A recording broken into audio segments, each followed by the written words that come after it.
Hi, James from engVid. Excuse me for a second. Oh, look, the star is born. What do you mean, who is responsible for spilling your coffee? I don't know. I don't know who to blame. It's not my fault. You know, in life, a lot of times things go wrong.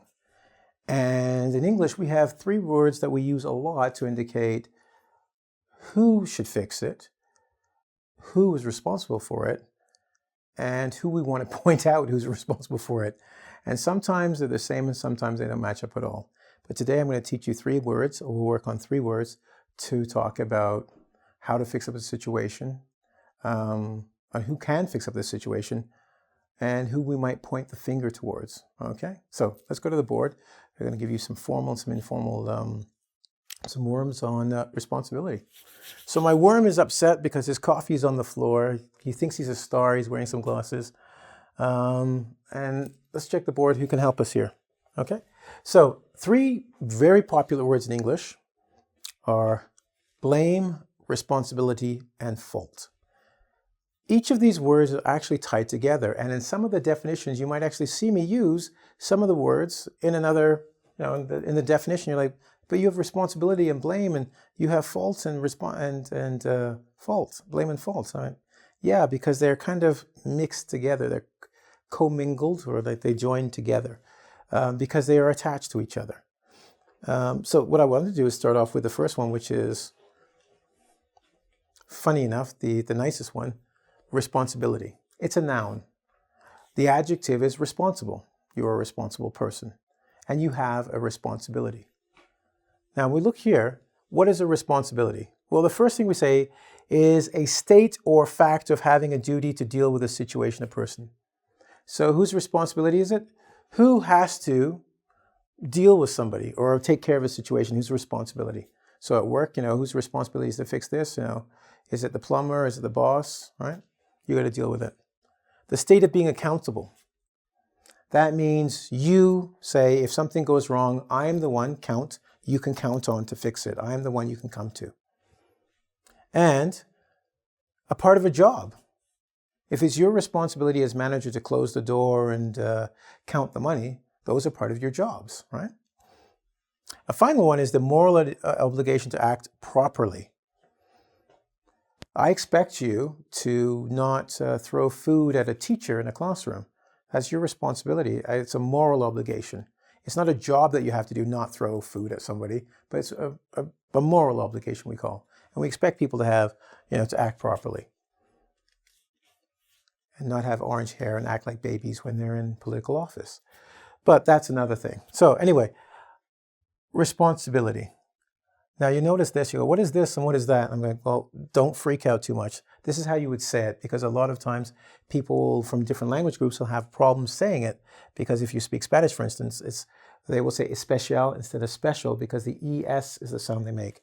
So I'm going to give you something to help you. So responsibility. That's a big T, right? Responsibility. Not responsibility, responsibility. Cool? All right. That's how we say that one. And then to make it easy, to make it basic, this is the person who can fix it. They either have the power to fix it, it's their job to fix it, or it's a moral obligation to fix it. Responsibility. So we each have the responsibility to take care of ourselves, to pay our bills, to be on time, and to be good people. Right? You can say it's a duty almost in some cases. So if we're talking about responsibility, when somebody does something bad, okay, we can't say it's their responsibility to do something bad. What we do is we blame them. Blame is a verb when you blame somebody. And now you look here, and I'm going to go from here to look. It goes, assign responsibility for a fault or wrongdoing. Assign means give. So we've taken this word responsibility as in you take ownership for it and you say, okay, it's mine. I will take care of it. When we blame somebody, we go, okay, well, it's not mine. I blame you. So I'm going to give you the responsibility for the bad action. That's why we say fault or wrongdoing. Don't worry, if you don't know what fault is, I'm going to get there in a second. But something's gone wrong, and I need to point out who's done it. Okay? Next is assign responsibility for something bad. So there's a wrongdoing, but a bad situation. I blame the weather for my plants dying. Okay, this is bad. The weather isn't doing anything wrong. It's something that's bad. My plants are dying, and I need to blame someone. I need to put the responsibility on something or someone, and I say it's the weather. Okay, so the third and final one I want to discuss is responsibility for a fault or wrong. Commonly in English, we said take the blame. Something is wrong, someone must take the blame. Someone must take something. In this case, you must take that responsibility for the fault or wrong. So you'll commonly hear someone say, you got to take the blame for what you've done. Responsibility for a wrong. Cool? Now finally, because you notice that word fault came up here and you're like, I don't know what that means, and you keep saying it. But before I get there, blame. Okay, so the large A indicates I want you to say the vowel sound a lot. Blame. Who is to blame? Okay. Now, I said that blame directs it. Well, what is blame directing exactly? When we talk about a fault is a problem or something we don't like. First, when we talk about unattractive or unsatisfactory feature of work or a person's character. If you have character faults, you are dishonest, you talk behind people's backs, that's something wrong with you. Or there's a fault in your work, it means there's a problem or something that's not good, okay? So a character fault is about a person. And when we talk about unsatisfactory feature, something we don't like about somebody's work, okay? Responsibility for an accident or misfortune. This is where the blame comes from. You have to be responsible for something that happened. Usually it's an accident. We don't think when it's your fault. By saying it's somebody's fault, we're not saying they did it on purpose. We're saying something happened, it was unfortunate, or it's not a good thing, or it might have been an accident, but you end up becoming responsible for that action. Ultimately, we say you're responsible for the bad thing happening. But it gets confusing saying you're responsible for the bad thing happening, so we say, we're going to blame you. It's your fault because it's your mistake. Next, as a verb, to criticize for inadequacy or mistakes. So if I say I can't find fault in your work, I can't criticize or find weakness in your work. Sometimes people say, we can say, yeah, we find no fault in your work. You did a good job. We find no problems, or we can't criticize you. So fault can have any of these meanings, okay? But in this case, it takes on a verb form. And you notice here is fault, as in all, fault. Whose fault is it? And this is the person who did it. It's like a whodunit, Sherlock Holmes, right? So we found out that these big fancy words, responsibility is, who can fix it? Who has the power? Who is in the situation to do so? Okay? I can't say orange anymore. I won't say orange guy anymore. When we talk about blame, we're directing it. Where is this going? Where are we putting this responsibility for bad things? We're pointing. It has to go this way. Somewhere it has to go. And finally, who did it? Whose fault is it? Who was the actual one who did it? So these are three big, powerful words. And if you think about it, you do this all the time anyway. Most of the time in the day, you'll say, whose fault is it the door wasn't locked? Why do I take the blame? Actually, a lot of times we talk about blame, it's like, why are you blaming me? People don't say it to you. You say, why are you blaming me for the open door? Because you're saying I'm responsible for not doing my job properly. And somebody might say, well, it was your responsibility to do it. And I would say, don't blame me. Okay? And I go, it's not my fault. It's E's fault. Cool? And you notice how these three words play into each other? First of all, the definition for each one, the other word seems to come in. You got blame, you got fault, you got responsibility, you've got fault. They all play together. And they work together in the real world where we talk to each other in this way. You probably use words similar to this in your own language. And I want to give you the three words that we use a lot. Now, once again, using a word and not really understanding it is no good. So we're going to go into our second part of the lesson where we'll explore it, use it, see if you can use it, and I'll give you a bit of a bonus. You ready? Okay, we're back. Now, I know it's my responsibility to teach you how to use these words, or it'll be all my fault, or actually you'll blame me if you don't. So let's go to the board. And I've got a little story about Shingo, one of my favorite Japanese students, and his problem with money. Let's take a look at the board. So, Mr. Shingo, let's read it out. So Shingo is bad with his money, And he says it's because of his parents, because they were poor. Shingo knows he has a duty to educate himself about money, but one of the biggest weaknesses is his inability to save money. Okay.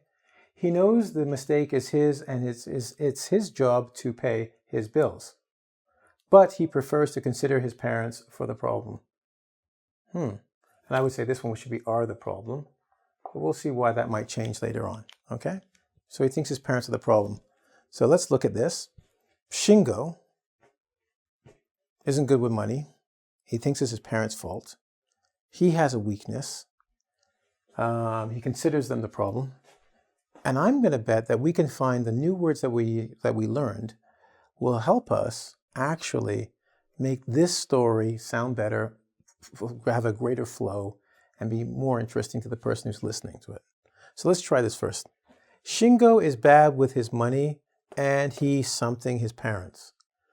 Actually, let's go back a step. Let's identify what we have to change before we go there. Shingo is bad with his money and he says it's because of his parents.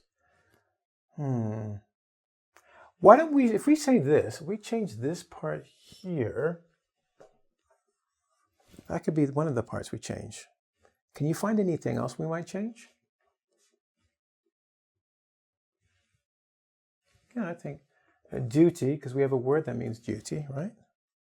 Okay.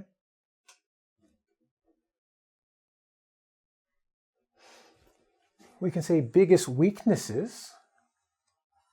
What else would you think we should change?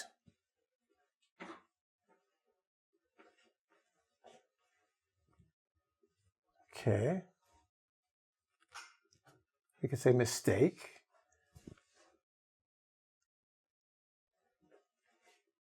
And his job. What else do we have left? Let's take a look. Is there anything else you can see? I've got 1, 2, 3, 4, 5, maybe. Consider. Now that we've identified the parts that should be changed, let's look what words we can actually put in there. The first thing we notice is that Shingo is bad with his money and he something his parents. Do you remember we talked about directing when the responsibility for someone or who's at fault? The word we used was blames. Now we said blame, but I told you blame is a verb, and this is third person singular, so we changed blame to blames. Okay? And he blames his parents because they were poor. Shingo knows that he has the something to educate himself.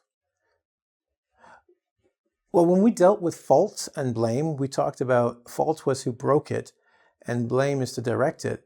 But one word we used that said you have the power to blame. One word that we said that gives you the power to fix it was responsibility, right? If you're responsible, it's not just authority, you have the power to fix it. And I drew that man with a hammer. So he has the responsibility to educate himself about money. But one of his biggest something, now it won't be blame because blame is the point, and he's not pointing, it's a fact. And it's not going to be responsibility, because we just used it, but that's not right. Fault. Remember we talked about fault is something that's unsatisfactory or not nice, a character flaw. In this case, one of his biggest faults is his inability to save money. He knows the what?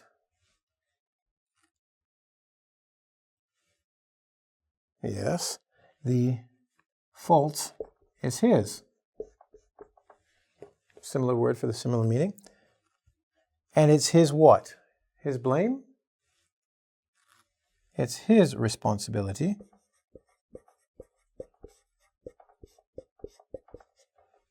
to pay his bills, but he prefers to, and preferring is something you like, and when you like it, you kind of direct it toward yourself. I'm pushing it on that one, but you understand what I mean, because he wants to blame his parents for the problem. And that's why, honestly, I changed the word here, because really, okay, we need to change it. We need to show preposition for, that means someone to receive, And in that case, receive is for blame.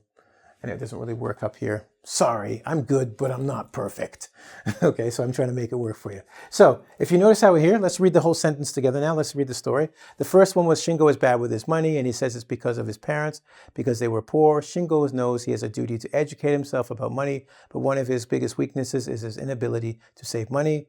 He knows the mistake is his, and it is his job to pay his bills, but he prefers to consider his parents are the problem. It's okay. But with our new words, a little snappier. Shingo is bad with his money and he blames his parents. That's much more powerful in English to point that blame at somebody than to say it's them, to blame them, right? Stronger, because they were poor. Shingo knows the responsibility to educate himself. That word responsibility it weighs on your shoulder because it's like, oh, it's a burden, it's heavy, right?